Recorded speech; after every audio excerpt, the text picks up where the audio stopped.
BBC World Service. And now the last programme in our series, India, a People Partitioned. Andrew Whitehead looks at the origins of the Kashmir crisis and the other unfinished business from the division of the subcontinent 50 years ago.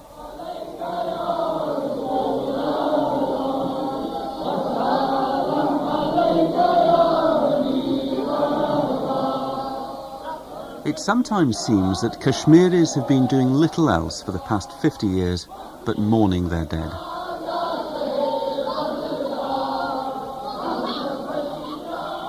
The Kashmir Valley, an enchanting spot in the foothills of the Himalayas, is the only corner of India which is overwhelmingly Muslim. The state of Jammu and Kashmir has a clear Muslim majority. The Kashmir Valley itself, now that most Kashmiri-speaking Hindus have fled, is 98% Muslim. Yet at the time of partition, the Hindu Maharaja, the princely ruler of Jammu and Kashmir, consigned his mainly Muslim people to Indian rule. Pakistan has been crying foul ever since. 3 wars and 8 years of separatist insurgency have failed to deliver a lasting settlement. Sufi Ghulam Muhammad, editor of the main Urdu language paper in the Kashmir Valley, the Srinagar Times, says Kashmir has become stuck in the middle of a vicious diplomatic dogfight, with neither side respecting the region's unique character. We, the Kashmiri Muslims, have our own individuality. Our mode of prayer, it is different. Our mode of thinking, our color, our costumes, everything. I have been to Calcutta, I have been to Kerala, I have been to Karachi. By my appearance, they say, you have come from Kashmir. Our language is different. Though I speak Urdu, but my mode of speaking Urdu is quite different. Quite different. The Kashmiris, they are very much pride of their culture. And Pakistan and India, they try to dominate, invade our culture, both the countries. Both the countries. It's this attitude which has encouraged many Kashmiri Muslims to aim for independence, not easily achievable. Sheikh Abdullah, the Lion of Kashmir, the great Muslim nationalist hero, used to dream of a sovereign Kashmir. He eventually accepted accession to India. His son, Farooq Abdullah, was elected last year as Chief Minister of Jammu and Kashmir. He too is reconciled to Indian rule. But 50 years ago, Kashmir could have gone either way, to India or Pakistan. Farooq Abdullah says the political priority had been to establish popular government. I think at that time, as far as we were concerned, we weren't fighting the British. We were basically fighting the Maharaja. The people wanted some say in the government. They wanted an elected assembly, they wanted people's voice to be heard. Basically, the fight at that time was not against the British as far as we were concerned. Our fight was against the autocratic rule in the state. 2 families then on opposite sides are now allies. Farooq Abdullah often makes common political cause with Karan Singh, the son of the last Maharaja. 50 years ago, while Farooq Abdullah visited his father in a Kashmiri jail, where he was a political prisoner of the Maharaja, Karan Singh was witnessing the death throes of Indian feudalism. I remember, in fact, sitting around the radio with my father, listening to the fact that the British had actually withdrawn. And I have a hunch that my father never really believed that the British were going to go in that way. Because, you know, the old princely states were in some ways very insulated from the rest of India. And one of the problems with feudalism is that you tend to get isolated and tend to listen only to things that please you. So I do remember that whole period and then how the whole situation blew sky high. And then there was a full-scale war. 2 months after partition, the Maharaja, his princely state pincered between India and Pakistan, had still failed to declare for either. Some of his troops had mutinied. In one corner of the state, there were the first stirrings of an uprising. Then, from the Pakistan side, truckloads of tribal irregulars, clansmen from close to the Afghan border, invaded. They took the small town of Baramulla, the gateway to the Kashmir Valley. They said they were fighting a jihad, a holy war to liberate their fellow Muslims in Kashmir from the Maharaja's Hindu rule. Inayatullah, a Muslim businessman in Baramulla, hitched a lift into town with the attackers. From Udi to this place, I came in their truck. It was not even a disciplined people. Training is a different thing. They were not even disciplined. Till Baramulla they came straight. From Baramulla, when they saw big buildings, rich people, they were in the habit of looting. When they dropped me at Baramulla, they provided a guard to me, one of the tribal men. After 2 days, they looted me also. The tragedy struck us, and suddenly we realized that we were being invaded and that things were going to be very bad. And that the raiders who had come from the northwest frontier province were ferocious, and they were killing right, left and center. Now we would hear just these stories, that they have reached Baramulla and that they have done all sorts of things in Baramulla. There was tremendous sense of fear. This was being done by tribesmen. They were people from outside the state. And then they came down, they came in plundering and killing and raping and on the way, including the convent in Baramulla and so on. But it was really a terrible time because the whole of the country was up in flames. The whole of India was in flames.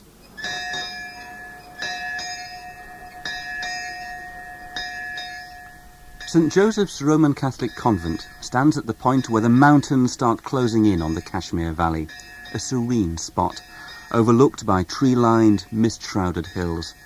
Among its 20 nuns is one who survived the tribal raiders' attack, Sister Emilia, who still speaks with the lilting accent of her native Italy, has been based at Baramulla ever since 1933.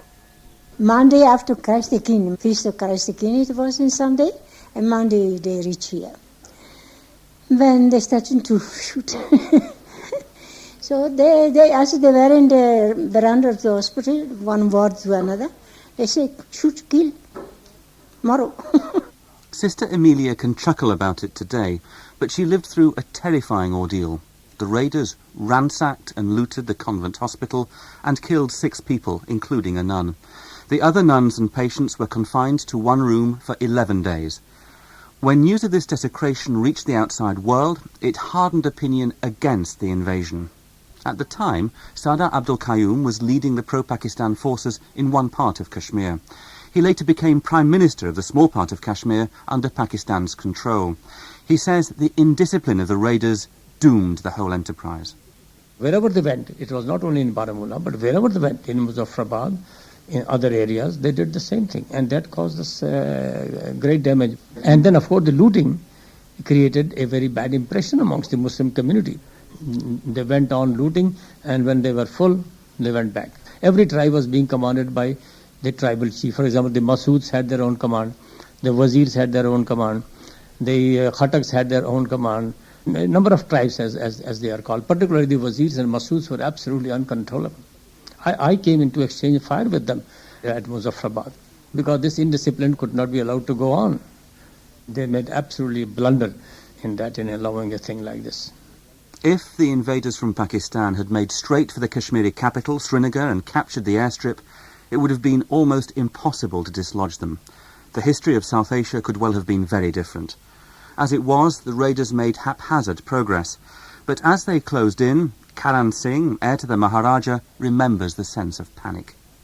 My father was holding court in the city palace in Srinagar, if I recall correctly. I think it was the 22nd or 23rd of October, and the lights went out suddenly. And we realized that the raiders had reached a place called Mahura, which was where our solitary power station was, which is about 70 miles away from Srinagar, down on the road to Kohala and beyond. And it was a terrible time, and I heard these jackals, howling, and the whole thing seemed to be a nightmare come true. The royal family fled to Jammu, in the other, mainly Hindu half of the principality. It was a terrible journey. It was a long night's journey into day, shall we say, because by the time we left it was dark, and at the best of time the journey in those days took about 10 hours, but I think we took about almost a whole day. We didn't get into Jammu until next evening. I know that my mother was very good. She kept her cool and she got everybody to pack and she looked after everybody. And my father also never broke down or anything, but obviously he was very unhappy with the way the situation developed. He didn't say a word on the whole drive. And when he reached Jammu, he simply got out and said, "We've lost Kashmir." And in a sense, he had. Within a day or two, exactly when or under what circumstances remains a matter of fierce controversy, the Maharaja had signed the instrument of accession, making Jammu and Kashmir a part of India. That was the condition for an airlift of Indian troops to stop the raiders from across the border sacking Srinagar. Lieutenant General Harbaksh Singh was flown to Kashmir to take control of a brigade of Indian troops and could see from the air a battle line perilously close to the landing strip. I saw just all the villages were burning. Smoke was coming from all directions. So I was told that I must make sure before landing whether the airfield was in our hand or in the enemy hands. The pilot sent for me and he said, "Sir, I am now under your order. You tell me what to do." I said, "First of all, do a dummy run. Don't land. Just do a dummy run. If there is any reaction, we will know it's in the enemy hands. Otherwise, we will land next time." So we went. And one man appeared from a hut. There used to be a hut there. There was no hangar or anything. Small tin hut. One man appeared. He just waved at us in fire. So I told the pilot, I said, "Now you can land." As the Indian soldiers began to repulse the raiders, they found signs of what the authorities in Delhi had always suspected: Pakistani military support for the invaders. They had the rifles, they had mortars, and they were commanded by regular Pakistan troops in civilian clothes. We caught some of them, and they said they were on leave. And they had the leave certificate and everything. We captured their letters, we captured their names, and whoever we caught, Pakistanis would say, "We are spending our holiday here in Kashmir." Not so, says Sardar Abdul Qayyum, a commander of the pro-Pakistan forces. He insists, in the face of all the evidence to the contrary, that the Pakistani authorities were not involved. I was the man leading the whole thing. We had no contact with the government of Pakistan whatsoever, and it was the people along the border who helped us purchasing the country-made rifles, and there was no automatics whatsoever. And then, of course, soon after that, we started relying on the captured arms and ammunition from the enemy troops. But in due course, the conflict turned into a war between two regular armies. As with so much of Kashmir's recent history, memories of that time are coloured by present political loyalties. Abdul Ghani Lone, perhaps the most seasoned politician among Kashmiri separatist leaders, was then an 11-year-old. He says the tribal raiders from Pakistan had considerable local support and remembers the scene when they were forced to retreat from his home village in the north of the Kashmir Valley. People, more particularly the women folk, they were crying, they were weeping that Indian army is going to take us over. And then the Indian aeroplanes came and they dropped a bomb in an adjacent village to that of mine. People at that time were out and out for Pakistan. And they were saying at that time that Maharaja has run away. And people were very much opposing him because he had joined the state with India. Nobody wanted India. In Srinagar, it seems, the mood was very different. Newspaper editor Sufi Ghulam Muhammad says local people at first welcomed the Indian troops as saviours. They entered the Srinagar city in the last week of October 1947. When they entered the city, there were cheers for them. They were garlanded. Most of them were Sikhs from Punjab. And the general people thought they have come here to save us, save our property and save our lives. But the mood of the people changed very immediately. You see, those Indian army people, they killed Kashmiris without any provocation. Without any provocation. Then there were slogans against India and in favor of Pakistan. The mood of the people changed only in a couple of days. I remember it very vividly. That bears an uneasy echo to more recent events in Kashmir. There's a huge military garrison to keep Kashmir in India. The Kashmiris themselves have turned increasingly to religion to give voice to their political aspirations.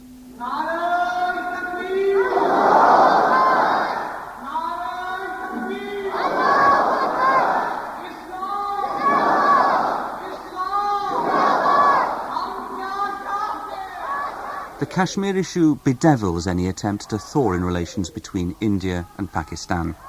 Farooq Abdullah, Chief Minister of the Indian state of Jammu and Kashmir, says it's all the poisoned legacy of partition. Yes, I think it is definitely the legacy that we have been left with. And we have seen lots of tragedies of this. I mean, these two great countries at loggerheads could have done so much for each other. And I think misery that we are suffering in Kashmir would never have been there had the partition not, been done the manner that has been done.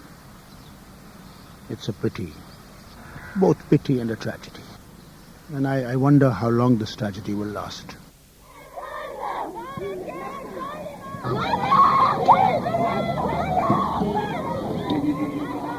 Another anti-India protest in Srinagar prompts another resort to tear gas and baton charge.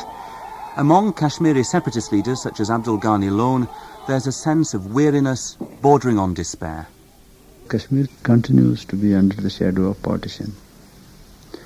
For all these 50 years, it has been eating our nerves. The people of the state have never seen a peaceful period. We have been under the shadows of wars, irritations, enmities, diatribes and all that. So who knows what is in store for me and for my people here in Kashmir.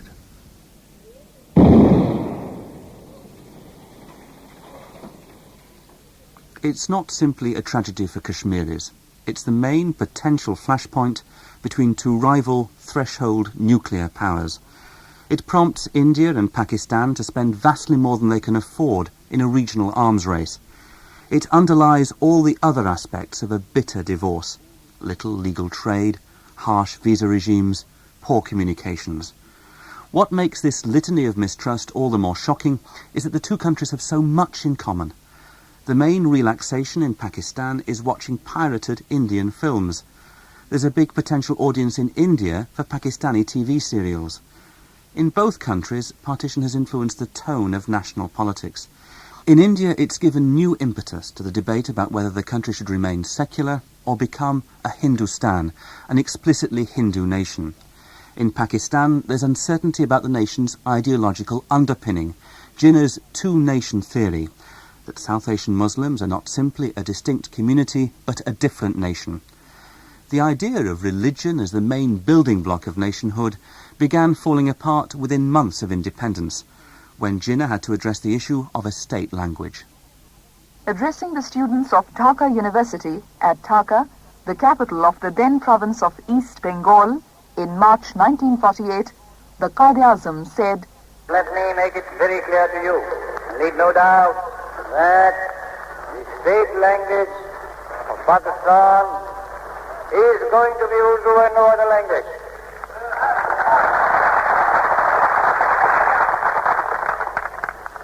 And anyone who tries to mislead you is really the enemy of Pakistan. Without a state language..." Jinnah's visit to Bengali-speaking East Pakistan was not a happy one. His new country consisted of two halves, thousands of kilometres apart. This was the more populous, and its people did not want Urdu as the only state language. What the official recording of his speech has apparently been edited to conceal was the barracking of Pakistan's founder by Bengali-speaking students, heckling which Salahuddin Ahmed witnessed. I was teaching at that time, I was teaching in the college, and this language movement started. Our students were involved in that. I attended this meeting which Jinnah had addressed that Urdu and Urdu alone will be the only state language of Pakistan, no other language. Anyone who opposes Urdu is enemy of Pakistan, that kind of thing, what he said. And then suddenly from the crowd, no, no, no, no, no. A section of the large sections were shouting, young people mostly. They said Bangla and Urdu both would be the state languages of the country. That was the demand which the Bengalis had made, which Jinnah refused to accept. The seeds had been sown for a second partition, the partition of Pakistan. The Bengali language movement set East Pakistan on the road to secession. In 1971, with the help of the Indian Army, the Bengali majority broke away and created Bangladesh. Language and culture had proved a more substantial basis for a nation-state than shared religion. For Quratalain Haider, a Muslim whose family opted for Pakistan, but who then chose to make a home back in India, the breakup of Pakistan showed the deep flaw in which it had been founded. It contradicted the two-nation theory. I could never believe in this two-nation theory. When you take the two-nation theory to its logical conclusion, every Muslim living in India is a hostage. He's a Pakistani, automatically. Isn't he? So, all the Muslims who are living in India were the hostages. Were they not Indian? Were they Pakistanis? Now, all these questions nobody would answer. And still today, few within South Asia are willing to address them directly. But in Pakistan, there are now the first stirrings of public soul-searching about the grounds for the country's creation. Babar Ayaz is a journalist and businessman based in Karachi. I think one of the major problems of Pakistan is that it has to correct its whole basis now. We, I think, went ahead and it was a major, you can say, a misstatement 50 years ago when we said that there can be a nationality on the basis of religion.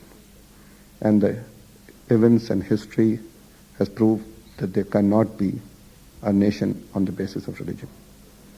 The fact that the younger generation has started talking in terms of ethnic issue, that Mahajars are a separate ethnic group, shows that they are not contributing to the initial thinking of their ancestors that, there is one ethnicity or one nation on the basis of religion in this country, and for which their elders at least said that they are migrating for, though the basic reason was economic for migrating to Pakistan. That hits at most of Pakistan's holy cows, disputing the religious basis on which the nation was founded, and suggesting that the Mahajirs, the North Indian Muslims who chose to migrate to Pakistan, were motivated more by career opportunities than religious or patriotic obligation. That's still very much a minority view in Pakistan. Mushahid Hussain is one of the most influential men in the country, the right-hand man of Nawaz Sharif, twice Pakistan's Prime Minister. Ask him if he has any doubt whether partition was right, and the response is unequivocal. Absolutely no doubt at all. Not a single iota of doubt. I am one of those who consider myself as part of the so-called born-free generation, because I was born after 47. And I have been to India several times. And whenever I go to India and see the condition of the Indian Muslims, I do appreciate my country more than ever. Because I think what we have been able to achieve, despite difficulties, despite the problems, and they are manifold, and despite religious sectarianism, ethnic conflicts, I think Pakistan is still a blessing for the Muslims living in this part of the world. Otherwise, we would have been under Hindu domination, Hindu subjugation, and I feel eternally grateful to the father of the nation, Quaid-e-Azam Muhammad Ali Jinnah, for taking the right political decision. Because had he not done so, I think that the lives of many of us living here would have been qualitatively different. But what about the view from the other side of the border? I.K. Gujral, born in what became Pakistan, a refugee in 1947, was sworn in as India's Prime Minister in the months leading up to the 50th anniversary of independence. He describes partition as a tragedy, but for which South Asia would now be more prosperous and at peace. I think this subcontinent would have gone much ahead. The progress would have been much faster. We would not have been lost in our own internal turmoils. But that saying that does not mean that in any case I am in any way votary of undoing it.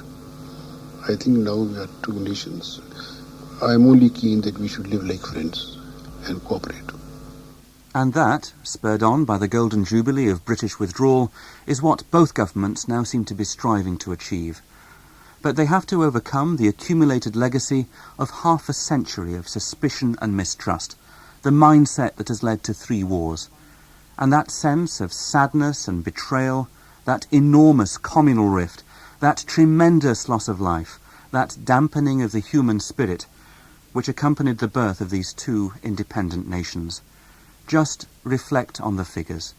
12 million migrants, 600,000 slaughtered, 100,000 women abducted.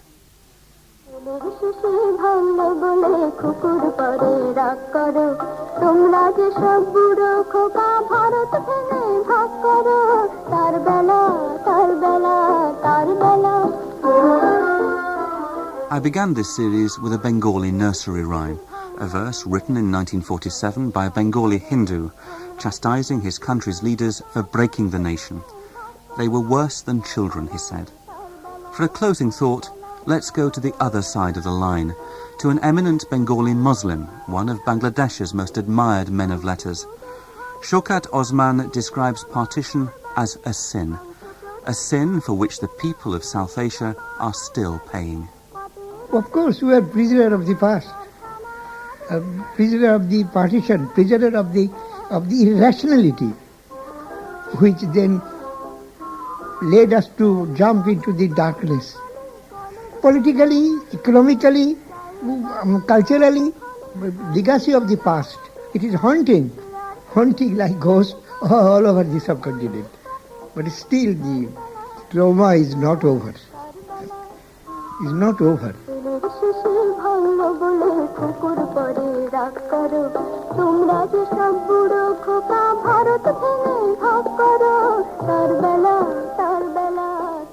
India, a people partitioned, was compiled and presented by Andrew Whitehead and produced by Zina Rohan.